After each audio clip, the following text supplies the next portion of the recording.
Okay, so why should you buy a grow light instead of going to the big box store and just buying a regular shop light? I'm going to show you why. The most important thing is this shield here. You can see the shield here.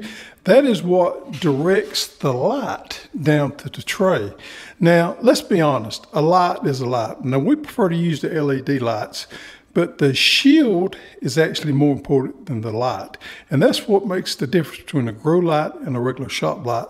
Think about a shop light. It is designed for light to diffuse all over the room, so it doesn't have the shield to direct the light. Here's our kitchen garden kit. You see the same thing underneath there. What it's doing is directing that light exactly down to where the plants are, and it's not diffusing it elsewhere.